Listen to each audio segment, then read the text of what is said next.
और लड़की हुई तो रोशनी। अभी हुआ नहीं बच्चा, पहले ही 52 अक्षर आ गए। शुक्र मनाओ आदि मानवों का, 52 अक्षर दे दिए उन्होंने। भारत के आदि मानवों ने कितने अक्षर दिए? 52। और अंग्रेजों के आदि मानवों ने कितने दिए? 26। हमसे आधे। और कहने को अंग्रेज बड़े इंटेलिजेंट है, अंग्रेज बहुत बुद्धिमान है। काहे की बुद्धि? आधे अक्षर खोज पाए हमसे, हम 52 खोज के बैठे हैं, वो 26 पे अटक गए। हमने डबल खोज लिए।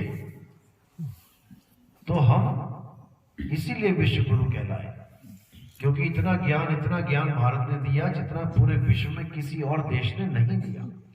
ये सब हमारे भारत के आदि मानवों और उसके बाद जो रूप बदल के ऋषि मुनि आए, ये उनकी देन है। तो 52 अक्षरों के द्वारा सारा तामझाम बना लिया गया, लेकिन 52 अक्षरों से सारे संसार के हर वस्तु का नाम रख दिया गया। लेकिन 52 अक्षरों से हर चीज, सहूलतें जितनी भी हैं सब बना दी गई। लेकिन जब भगवान का नाम रख दिया गया, तब यही 52 अक्षर हमारे गले की फांस बन गया। आज सबसे ज्यादा झगड़े किस मैटर पे होते हैं? भगवान के नाम। भगवान के नाम पे कटिंग चलती है तो पूरा पूरा शहर बंद हो जाता है, फिर कटिंग ही चलती है, फिर तलवारें चलती हैं, गोलियां चलती हैं, बसें जलती हैं, कारें जलती हैं, केवल एक भगवान के नाम पे। बताओ, केवल 52 अक्षर के नाम पे। राम, अल्लाह, क्या फर्क है दोनों में? वो भी अक्षर, ये भी अक्षर। राम, अगर यारा लावा पापा बाबा माँ, ये 2 लाइनें ना होती तो ना रा होता ना माँ होता। फिर रा और माँ कैसे रखते नाम? अगर अल्लाह, अल्लाह, ये 3 अक्षर ना होते तो बताओ तुम क्या लिखते? अल्लाह अकबर भी ना बोल पाते। केवल अक्षरों की वजह से तुमने राम पकड़ लिया, अल्लाह पकड़ लिया, केवल अक्षरों की वजह से। ये अक्षर दुनिया से हटा दो, खत्म कर दो आज, तो सारे नाम खत्म। तुम्हारा नाम खत्म, तुम्हारे पिता का नाम खत्म, तुम्हारे गांव का नाम खत्म, तुम्हारे शहर का नाम खत्म, तुम्हारे देश का नाम खत्म, तुम्हारे भगवान का नाम खत्म, तुम्हारे पंथ का नाम खत्म, सारे जंतर मंत्र तंत्र खत्म, वेद पुराण गीता भागवत कुरान बाइबल इंजील सब खत्म। सारा खेल किसका है? 52 अक्षरों का। इसी को समझा रहे कबीर साहब। अरे 52 अक्षर जीव आधारा, आदि अक्षर जीभ्या से न्यारा। ये सारे अक्षर किसके आधार पे निकल रहे हैं? जीव। इस जीव के। जीव कट जाए सबकी। अब बोलो जरा क्या बोलते हो? कोई अक्षर नहीं, खत्म। इसी को कबीर साहब ने बार बार समझाया। होठ कंठ लागे नहीं, जीभ्या नहीं उच्चार। अरे गुप्त वस्तु को जो लखे सो है हंस हमार। अगर जीभ खत्म हो जाए हमारी सबकी, तो सारे नाम खत्म हो जाएंगे, कोई अक्षर नहीं रहेगा। तो क्या हम मर जाएंगे?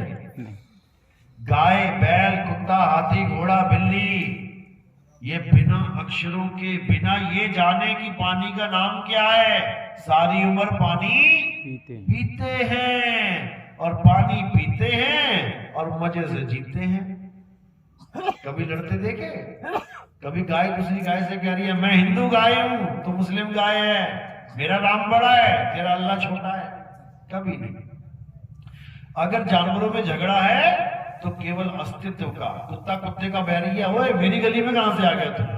अब काट के भगाएगा दूसरे। एक शेर दूसरे के एरिया में आ जाए तो मार के भगाएगा। अस्तित्व का झगड़ा है, खाने पीने का झगड़ा है। बंदर को केला दिया, 10 बंदर है, एक केला फेंका, अब देखो हाल उनका, मैं लूंगा मैं लूंगा मैं लूंगा। कभी धर्म के नाम पे कोई झगड़ा नहीं है, जात पात के नाम पे कोई झगड़ा नहीं है। कोई कुत्ता नहीं कह रहा ओए मैं ब्राह्मण कुत्ता हूं, मैं ऊपर बैठूंगा तू नीचे बैठ, तू शूद्र कुत्ता है, कोई नहीं बोलेगा। क्योंकि 52 अक्षर का खेल ही नहीं है।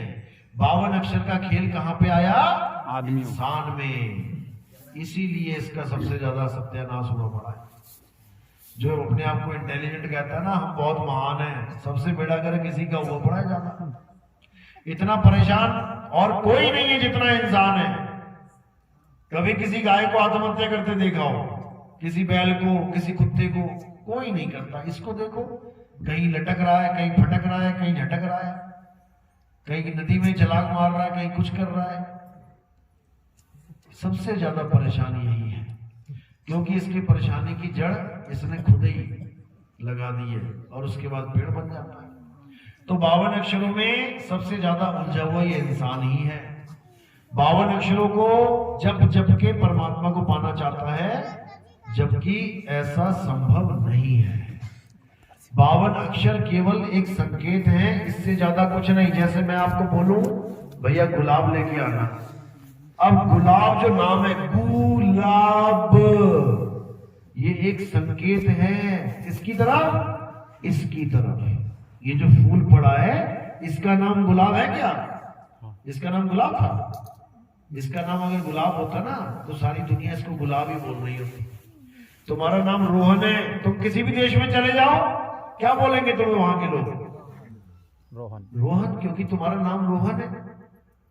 इसका नाम गुलाब होता तो सारी दुनिया इसे गुलाब बोल रही होती, लेकिन कहीं पे इसको रोज बोला जाता है। तो नाम कैसे बदल गया? क्योंकि इसका कोई नाम है ही नहीं। ये तो हमने रख दिया, हिंदुस्तान में रख दिया गुलाब, अंग्रेजों ने रख दिया रोज। इसी प्रकार पानी हमने रख दिया उसका नाम पानी। अब जैसे मेरे मुंह से आवाज निकलेगी पानी, तुम्हारा एकदम दिमाग चलने लग जाएगा। क्या मंगाया इन्होंने? पानी। पानी क्या होता है? जल। जल। भागे जाओगे। पानी जल नहीं होता है, जल और पानी दोनों नाम होते हैं। पानी तत्व होता है, पानी तत्व है। 5 तत्व है ना, उसमें से एक तत्व पानी है। पानी तत्व है, उसके नाम रख दिए, उस तत्व का नाम रख दिया जल, वाटर, नीर, तोय, पानी। अब इन्हीं नामों के द्वारा उस एक तत्व को सांकेतिक रूप से पहचाना जा रहा है। बच्चे की पहचान करवाते हैं स्कूल में, बच्चों ये क्या है? A for Apple. सेब देखते ही मुंह से एप्पल निकल गया। बेटा ये क्या है? का से कबूतर। अगर कौवा होता तो कबूतर बोलता कोई उसे? क्योंकि पहचान लिया उसको कि ये कबूतर ही है, कौवा नहीं है। यानी तत्व को पहचान लिया और उसके नाम से उसको बोल दिया। इसी प्रकार जो परमात्मा नाम रखा गया, अल्लाह वाहिगुरु गॉड नाम रखा गया, ये तत्व का नाम रखा गया। एक ही तत्व का नाम है अल्लाह वाहिगुरु गॉड, भगवान, एक ही तत्व का। लेकिन उस तत्व का ज्ञान ना होने के कारण सब नामों में उलझ गए हैं और झगड़ा कर रहे हैं। एक कह रहा है गला केवल पानी गीला कर सकता है, जल से कुछ होने वाला नहीं है। दूसरा कह रहा है अरे तुम्हारा पानी और जल गया तेल लेने, केवल वाटर ही गला गीला कर सकता है, केवल वाटर। अच्छा, वाटर भी कुछ नहीं कर सकता, केवल और केवल नीर, उससे गला गीला होगा। अब सारे झगड़ रहे हैं आपस में, लठमारी होगी, गोलियां चल गई, मारो मारी हो गई। इतने में एक ज्ञानी पुरुष आया, भैया लड़के हो रहे हो, अरे ये कह रहा है जल छोटा है, पानी बड़ा है, पानी बड़ा है, नीर छोटा है, नीर छोटा है, वाटर बड़ा है, झगड़ा कर रहे हैं। अरे भैया झगड़ो मत, अपना अपना ले आओ, तुम पानी ले आओ, तुम अपना नीर ले आओ, तुम वाटर ले आओ, तुम वो ले आओ। अब जब लेके आए मेज पे रखा, तब क्या समझ में आया? अरे भाई तू इसको वाटर कह रहा था क्या? यही तो पानी है। अच्छा तू इसे जल कह रहा था? भाई यही तो नीर है। वहां पर तत्व बीच में रखते ही झगड़ा शांत हो गया। झगड़ा किसका था? केवल नाम का। ये मंत्र जपोगे तो मुक्ति नहीं होगी, ये वाला जप लो मुक्ति हो जाएगी। अच्छा, ये वाला कहां से? आसमान से टपका गया? सारे कहां से आए? 52 अक्षरों से। तो कबीर साहब यही समझा रहे हैं, 52 अक्षर जोड़े आन और सके न अक्षर एक पहचान। उस एक अक्षर को नहीं पहचान पाया जो सारे 52 को पैदा कर रहा है, उसको जान ले। वही एक अक्षर है जो आ से लेके ज्ञा तक उसी की वजह से मुंह से निकल रहे हैं। देखो आ आ ई ऊ ऊ का खा गा कैसे निकल रहे हैं? किसके कारण? आत्मा के कारण। अभी आत्मा आत्म अक्षर अलग हो जाए, सारे अक्षर खत्म हो जाएंगे। अब सारे नाम, सारे मंत्र, सारी जात पात, सारे धर्म, ये सब अक्षरों का ही खेल है और इन अक्षरों को त्याग देना है। दुनियावी अक्षरों को नहीं त्यागना। पता लगा मौनी बाबा बन गए तुम, मैं तो बोलूंगा ही कुछ नहीं, फिर तुम्हारा जीवन मुश्किल हो जाएगा। अक्षर बने हैं केवल जीवन को आसान करने के लिए। छोटी सी सुई चाहिए हो, एक बार बोल दिया सुई लिया भाई, देखो अपने आप आ गई।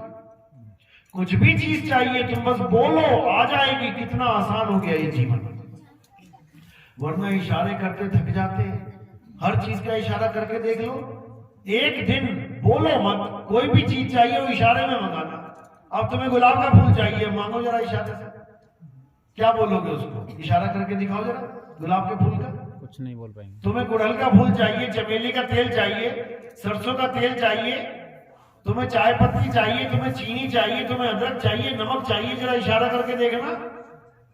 तुम्हारी हालत खराब हो जाएगी इशारे करके। तुम कहोगे यार शुक्र है 52 अक्षर बन गए, मर गया था नहीं तो मैं तो आज सुबह से शाम तक नमक ही ना बता पा रहा हूं नमक क्या होता है।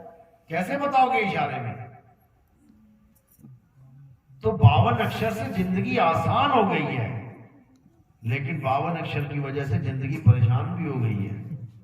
जब ये भगवान के नाम पे आ जाता है, देखो कितने बड़े बड़े झगड़े हो रहे हैं आश्रमों में, दंगे हो गए, फसाद हो गए, मारो मारी हो गई, गोलियां चल गई, भगत मर गए। किसकी वजह से? 52 अक्षर की वजह से। 52 अक्षर की वजह से। अब इस 52 के जाल को तोड़ देना है, इस काल के जाल को तोड़ देना है। जो नर पड़े 52 के बेरा, सो नर जानो काल के चेरा। जब 52 का टूटे डोरा, सहजे छूटे काल झकोरा। अरे फिर नहीं आए फिर नहीं जाए, सार शब्द में रहे समाए। फिर सार शब्द में तुम्हारा निवास होगा, क्योंकि दो ही प्रकार के शब्द हैं, या तो 52 अक्षरों से बने हुए शब्द या फिर सार शब्द। अब करना क्या है? 52 अक्षरों से बने हुए शब्दों को छुड़ा देना है, उन अक्षरों को त्याग देना है और आदि अक्षर यानी सार शब्द को जान लेना है। तो वाणी कह रही है, सोई गुरु पूरा कहावे, जो 2 अक्षर का भेद बतावे। एक छुड़ावे, छोड़ इसको, क्या जपता है? राम राम राम, छोड़ दे, क्या जपता है? अल्लाह अल्लाह अल्लाह, छोड़ दे, क्या जपता है? वाहिगुरु वाहिगुरु वाहिगुरु वाहिगुरु, छोड़ दे, छोड़ दे। और क्या जान ले? एक छुड़ाए एक लखाए। अपनी आत्मा को जान ले। क्यों? हे अर्जुन, ये आत्मा जन्मा है, नित्य है, शाश्वत है। ये आत्मा पुरातन है, ये आत्मा ही सत्य सनातन है। ये आत्मा ही सत्य सनातन है। हमारा धर्म है सनातन। सनातन धर्म का मतलब ये कभी नहीं होता कि कोई असत्य की पूजा करे और वो सनातनी कहलाए, कभी नहीं। लेकिन आज के टाइम में 2 प्रकार के सनातनी हैं।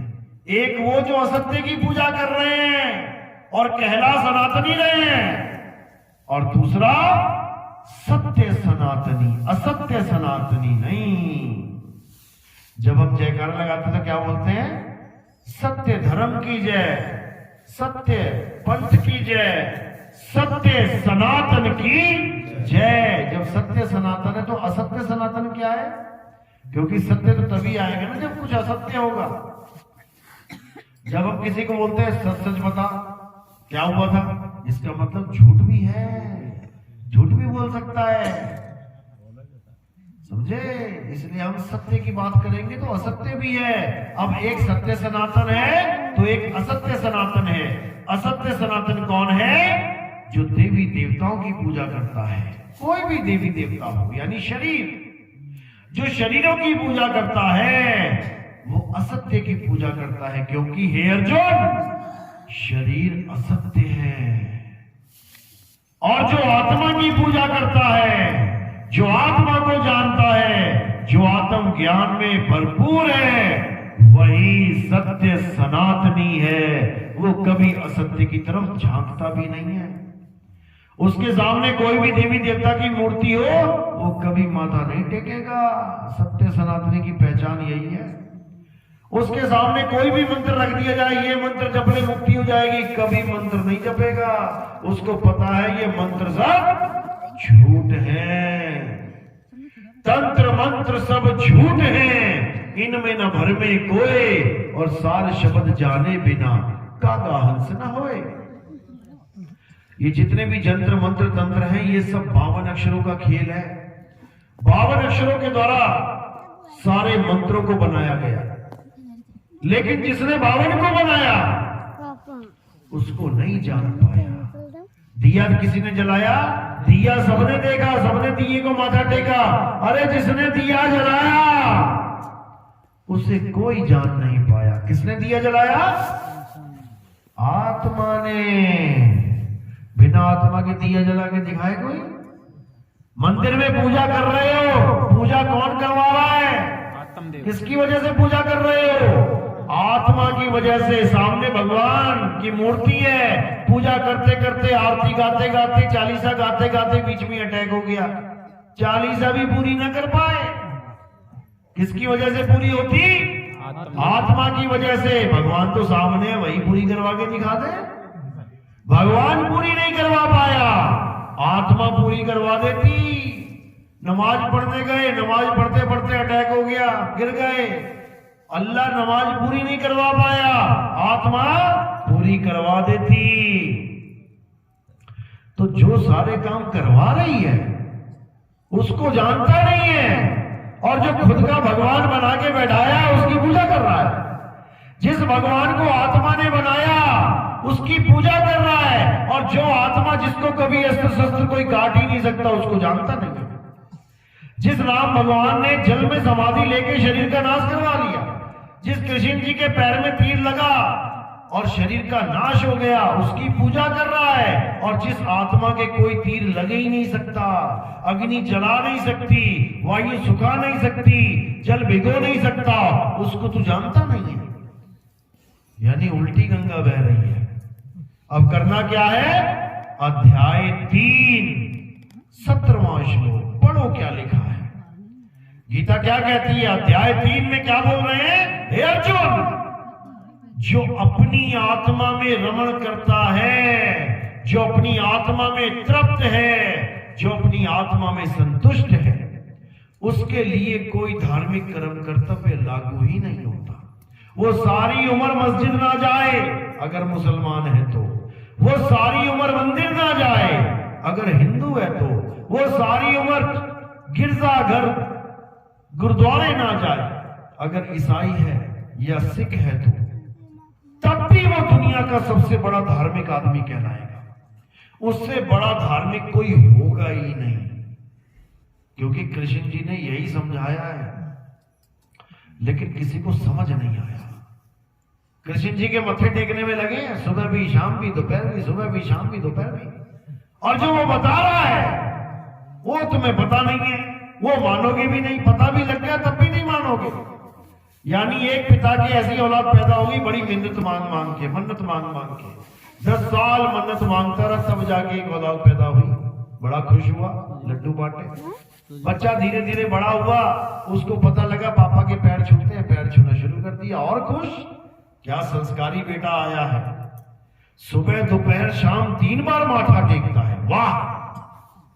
लेकिन पिता जब भी कोई काम बोले तो काम सुने ना, माथा टेक के चला जाए, खा पी के शाम को फिर आके फिर माथा टेक के सो जाए। बस माथा टेक के चला जाए, खा पी के माथा टेक के सो जाए, करते करते बूढ़ा हो गया। बाप उसका भी और बूढ़ा हो गया। अब नुक्कड़ में बैठे हैं सारे, अरे तू तो बड़ी किस्मत वाला है, तेरा लड़का रोज तेरे पैर छूता है। अरे इससे बड़ा निकम्मा इस दुनिया में कोई नहीं है, इससे अच्छा तो होता ही ना। एक भी काम नहीं करता, ये आज तक इसने एक भी काम नहीं किया। बस वो निकम्मे हम ही हैं जो दिन में 3-3 बार माथा टेक रहे हैं, लेकिन उसका कहा नहीं मान रहे। कृष्ण जी कह कह के थक गए, हे अर्जुन, तू और मैं ये शरीर नहीं है, तू और मैं आत्मा है, ना तू शरीर ना मैं शरीर। कह तो दिया, माना किसने? अभी कहो कृष्ण जी की फोटो बनाओ, देख तेरे को शरीर बनाने लग जाएंगे। अरे वो शरीर है ही नहीं, वो शरीर है ही नहीं। वो कौन है? आत्मा है। अब मैं कहूं आत्मा की फोटो बनाओ जरा, बनाओ जरा। क्या फोटो बनाओगे आत्मा की? कृष्ण जी की कोई फोटो बना ही नहीं सकता। कृष्ण जी के शरीर की फोटो बन रही है, करंट की कोई फोटो बना ही नहीं सकता। पंखे की फोटो बन रही है और पंखे को करंट मान के पूज रहे हो, जय करंट देवा, जय करंट देवा। करंट है नहीं उसमें, करंट उसमें है नहीं और करंट देवा की पूजा चल रही है, कृष्ण उसमें है नहीं और कृष्ण जी की पूजा करके आ रहे हो। वाह भाई वाह भाई वाह। यही समझा रहे हैं कृष्ण जी कि हे अर्जुन, जो अपने जीवन काल में आत्म सत्ता को जान जाता है, आत्म ज्ञान को जान जाता है, वही परमात्मा को प्राप्त करता है। और जो अपने जीवन में पूरा जीवन बीत गया, बुढ़े हो गए, मरने वाली हालत हो गई, जो अपनी आत्मा को ही नहीं जान पाया, जो सबसे करीब है। मंदिर तो फिर भी गांव के नुक्कड़ पे है, जाना पड़ेगा। कब जाओगे? जब तक पैर सलामत है। और बिस्तर पे पड़ गए तो? जब बिस्तर पे पड़े रह गए तो कैसे जाओगे? लकवा मार गया, फिर क्या करोगे? फिर कैसे जाओगे? छूट गई पूजा, छूट गई घंटियां, छूट गए कीर्तन भजन, सब खत्म। बताओ, केवल आत्मा को जानना है। आत्मा को लकवा छोड़ो, कोमा में भी चले गए ना तब भी जान लोगे, वो ऐसी चीज है। आत्मा से तुम दूर हो ही नहीं सकते, क्योंकि तुम ही आत्मा हो, लेकिन तुम जान नहीं रहे हो अपने आप को। तुम अपने आप को आदमी, औरत, बच्चा, बूढ़ा, जवान मान बैठे हो, जबकि तुम शरीर नहीं हो, तुम आत्मा हो। तुम्हारा वो हाल है जैसे एक सांप केचुली को छोड़ता है। सांप अपनी केचुली को छोड़ता है, खेतों में केचुली पड़ी होती देखी है ना। केचुली का मतलब होता है सांप की पूरी शरीर की खाल, कवर, ट्यूब की तरह खोखली होती है वो, जैसे ट्यूब अंदर से खोखली है ना। अब वो कांचली, कांचली बोलते हैं। तो कांचली छोड़ के जब सांप निकल जाता है तो क्या सांप मर जाता है? नहीं मरता। बस इसी प्रकार तुम भी कांचली छोड़ रहे हो। तुम्हारी कांचली कहाँ है? ये है तुम्हारी कांचली। एक कांचली छोड़ी, दूसरी पकड़ ली माँ के गर्भ में जाके, फिर निकल आए बाहर। फिर छोड़ी, तीसरी पकड़ ली माँ के गर्भ में जाके, फिर निकल आए बाहर। कहां से आए तुम लोग? कहां से आए सारे? माँ के गर्भ से फैक्ट्री लगी है गर्भ में, और प्रोडक्ट ये बैठे हुए सारे बना बना के निकाल रही है। दिन तेरी को, दिन तेरी को, दिन रात ये फैक्ट्री लगी हुई है। इसी को कुंभी नरक कहते हैं। इसी नरक में सबके शरीर बनाए जाते हैं। नरक क्यों बोला इसको? क्योंकि ये बहुत गर्म होता है। गर्म, बहुत गर्म होता है। इतना गर्म होता है कि कच्चे घड़े को पका देता है। जैसे भट्टा होता है ना, भट्टे में कच्चा घड़ा डाल दिया, अब एकदम तनतनाता हुआ आएगा, लाल हो गया बिल्कुल पक्का। इसी प्रकार जब हम गर्भ में गए थे माँ के गर्भ में, तो कच्चे गए थे, कच्चा शरीर लेके गए थे, लेकिन गर्भ में पड़े, देखो फिर कैसा पक्का कर दिया उसने। जो लोग कहते हैं कि नरकों में बहुत बड़े बड़े बड़े बड़े पतीले रखे हैं, कढ़ाइयां रखी हैं, उसमें खूब तले जाओगे, पकोड़े बना दिए जाएंगे तुम्हारे, वो यही है कढ़ाई, यही है कुंभी नरक। जैसे पकोड़े होते हैं ना गीले गीले से, जब उठाओ तो गीले होते हैं बेसन वाले, देखे ना पकोड़े बनते हैं, और जैसे कढ़ाई में फेंकते तो क्या हो जाता है? ठोस हो जाता है। तो ऐसे हम लोग भी गए थे गीले गीले माँ के गर्भ में, और जब कढ़ाई में पड़ गए, तल तल के बढ़िया पकोड़े बन गए, देखो बाहर निकल के बैठे हुए। जो ज्यादा तल गया वो ज्यादा काला हो गया, जो कच्चा रह गया जल्दी निकल आया वो गोरा गोरा हो गया। ये सब पकोड़े ही हैं, ये सब पकोड़े हैं, और इनका एक दिन फिर सत्यानाश हो जाएगा, यही छूट जाएगा, ये शरीर, ये पकोड़े, फिर चले जाएंगे दूसरे गर्भ में। ये चलता ही रहेगा, आते रहोगे जाते रहोगे, ये चक्कर कभी खत्म होने वाला नहीं है। ये कब खत्म होगा? जब तुम अपनी आत्मा को जान जाओगे। जब तुम अपनी आत्मा को जान जाओगे तब तब तुम ही आत्मा हो जाओगे। और जब तुम आत्मा हो गए तो शरीर की कोई जरूरत ही नहीं रह जाएगी। अभी शरीर की जरूरत क्यों है? क्योंकि हमें यही नहीं पता कि शरीर के बिना हम रहे कहां।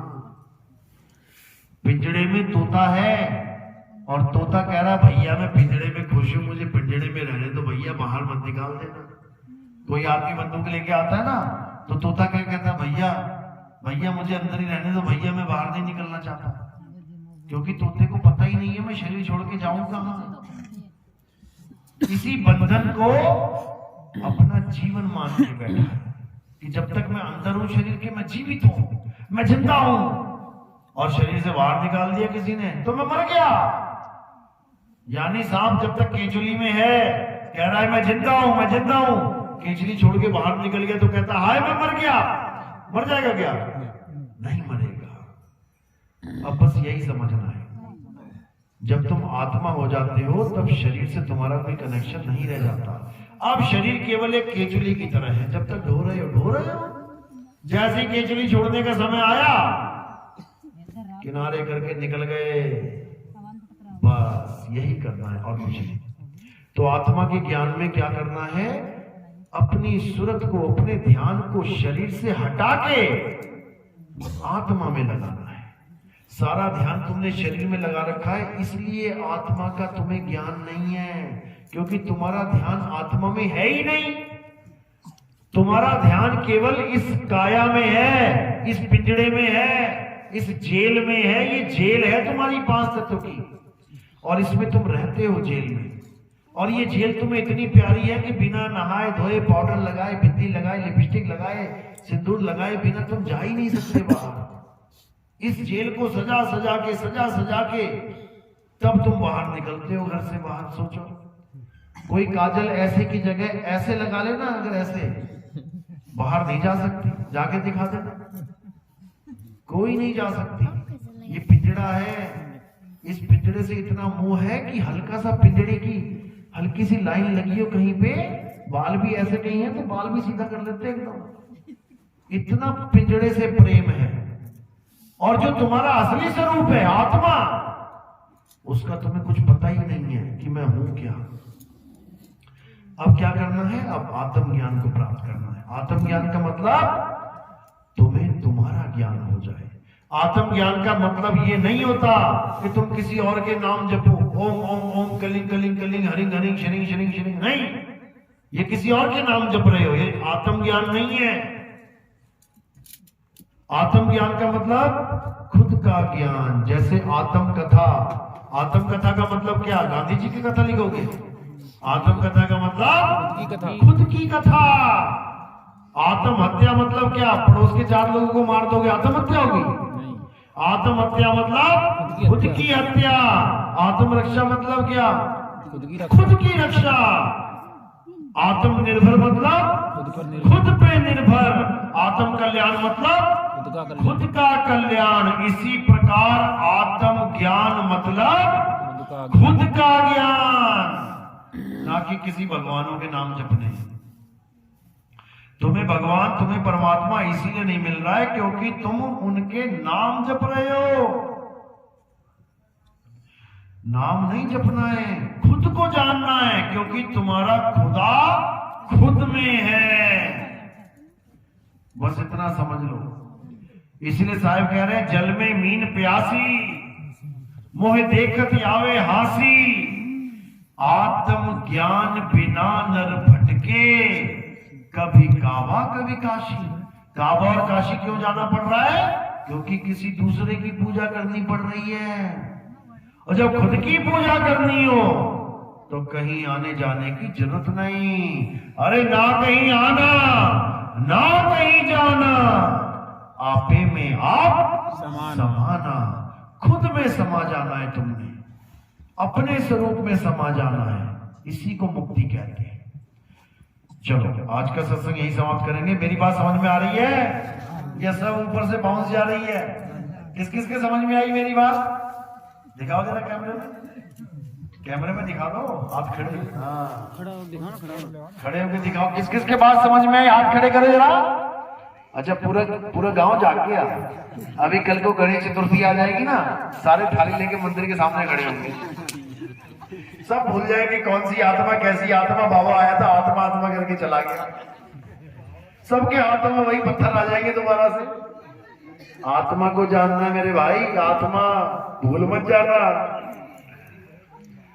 पत्थर की पूजा आत्मा की वजह से कर रहे हो। आत्मा रास्ते में निकल गई ना, थाली वो गिरेगी, लोटा वो गिरेगा, हो जाएगी पूजा वहीं पे। तो आत्मा को जानो मेरे भाई, आत्मा को। चलो, आज का सत्संग यही समाप्त करते हैं। अब आरती होगी। हमारे यहाँ आत्मा की ही आरती होती है, हमारे यहाँ शरीर की आरती नहीं होती। हमारे यहाँ पत्थर की पूजा नहीं होती है, हमारे यहाँ कैलेंडर की पूजा नहीं होती है, फोटो की पूजा नहीं होती। हमारे यहाँ जीवित गुरु की पूजा होती है। जीवित गुरु मतलब जिसके शरीर में आत्मा है। और मेरी आत्मा निकल जाए तो काहे की पूजा करोगे? शरीर की। जीवित गुरु की पूजा होती है हमारे यहाँ, जीवित गुरु की, जिंदा गुरु। जब आत्मा ही ना हो तो इस मिट्टी में और उस मिट्टी में क्या फर्क है? तो जीवित गुरु की आरती होती है। गुरु को कीजिए दंडवत और कोटि कोटि प्रणाम, कीट न जाने भृंग को गुरु कर ले आप समान। गुरु अपने समान कर लेता है। इतनी देर से मैं क्या बता रहा हूं आपको कि आप एक आत्मा है। क्यों बता रहा हूं पता है? क्योंकि मैं एक आत्मा हूं। जब आत्मा ज्ञान देगा तो आत्मा का ही ज्ञान देगा। जब शरीर ज्ञान देगा तो शरीर का ही ज्ञान देगा। अंग्रेजी ज्ञान देगा कौन? गुरु, जो अंग्रेजी का टीचर है। हिंदी का ज्ञान कौन देगा? जो हिंदी का टीचर है। गणित का ज्ञान कौन देगा? जो गणित का टीचर है। यानी गुरु कर ले आप समान। अंग्रेज गुरु बना लिया तुमने तो तुम भी अंग्रेजी बन जाओगे थोड़े दिनों में। दे फराटेदार अंग्रेजी।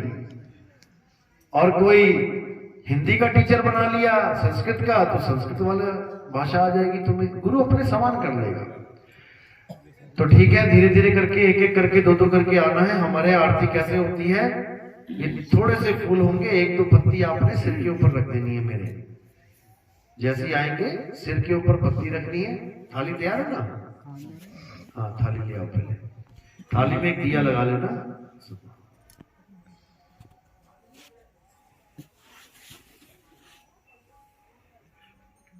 दिया संकेत होता है ज्ञान का। दिए से क्या दूर होता है? अंधेरा। अंधेरा किस चीज का है? इतनी रोशनी जल तो रही है। अज्ञान का। असत्य यानी कि अज्ञान का अंधेरा होता है। और दिया जब जलता है तो अज्ञान खत्म हो जाता है। ये केवल संकेत है। भगवान को दिए की जरूरत नहीं है कि भगवान अंधेरे में बैठा और तुम दिया जलाओगे तो भगवान को लाइट हो जाएगी। वो केवल एक संकेत है और कुछ नहीं है। और दिया कभी भी जलाना हो तो जीवित गुरु के आगे लगाया जाता है, क्योंकि ये ज्ञान कौन दे सकता है? जीवित गुरु। एक मूर्ति के आगे बैठ जाओ तुम, सारी उम्र बोलते रहो भैया कुछ ज्ञान दे दो यार, भैया कुछ ज्ञान दे दो, मिलेगा क्या? लेकिन लोग मूर्ति के आगे दिया जलाते हैं। बिल्कुल गलत है। मूर्ति के आगे दिया जला के रख देते हैं। उसके बाद क्या होता है? सुबह तक उसमें 25-30 लाशें पड़ी होती हैं। छोटे छोटे कीड़े आए, मर गए बेचारे। बताओ, अच्छे खासे घूम रहे, तुमने बीच में दिया जला दिया। उनकी मौत का जिम्मेदार कौन है? तुम ही हो। करने चले थे पुण्य और कमाल आए पाप। अब उनका हिसाब किताब देना पड़ेगा तुम्हें। तुम्हें भी दिए में डुबो डुबो के मारा जाएगा। जो तुमने देसी घी में डुबो डुबो के मारा ना उन कीड़ों को, तुम्हें भी उसी देसी घी में डुबो डुबो के मारा जाएगा। गरीबदास जी ने, महाराज ने तो ये तक कह दिया कि जो तुम एक बार घंटा बजाते हो तुम लाख जीवों के हत्या के पापी हो जाते हो। घंटा बजाने से कितने जीव मरते हैं पता है? बहुत जीव मर जाते हैं, क्योंकि घंटे पे चिपके होते हैं लोहे पे छोटे छोटे छोटे जीव। जब आपस में टन होती है तो इतनी ज्यादा गूंज निकलती है कि उससे पूरे वातावरण के सारे जीवाणु विषाणु सब धरे के धरे मर जाते हैं उसी से। ये सब पाप में ही आता है। हिसाब किताब लगाओगे तो ये पाप है। वैसे बना दिया कि हाँ घंटा बजाओ। क्यों बजाओ? कोई सो रहा हो तो बजाओ। मैं कुंभकर्ण को जगाने के लिए घंटे बजाए जाते थे, शहनाइयां बजाई जाती थी, नगाड़े बजाए जाते थे। भगवान कोई सो रहा है क्या अंदर? आंखें खुली तो है मूर्ति की, आंखें बंद तो समझ में आता है, घंटा बजा दिया भगवान जागेगा। बजाते क्यों है ये भी नहीं पता लोगों को, क्यों बजाते हैं, कारण क्या है? नहीं पता। बस बजाना है, लटका हुआ है तो बजा देंगे, नहीं लटका हो तो कोई बात नहीं। भाई पता तो लगे बजाना क्यों है, ये रीति कहां से आई है। पाखंडी धर्मगुरु। बिल्कुल, लेकिन लोग नहीं समझ रहे हैं। लोगों को बस एक भेड़ चाल है कि बस चलते जाओ चलते जाओ, सवाल मत करना। जो सवाल करता है सारी भेड़ें मिलकर उसको मार देती हैं। सवाल नहीं करना, बस भेड़ चाल में चलते जाना, यही जीवन है। पर ये जीवन नहीं है। वो भेड़ें कुएं में गिर रही हैं और सारी भेड़ें एक दूसरे के पीछे कुएं में गिर रही हैं। अब जागना है, अब आत्मज्ञान को जानना है। जड़ वस्तुओं का ज्ञान बहुत कर लिया, जन्मों जन्म बीत गए, सतयुग बीत गया, द्वापर बीत गया, त्रेता बीत गया, आज भी वही पकड़ के बैठे हुए हैं, तो कुछ होने वाला नहीं है। आ जाओ। बोलो सतगुरु नितिन साहेब जी की नितिन साहेब जी की सतगुरु नितिन साहेब जी की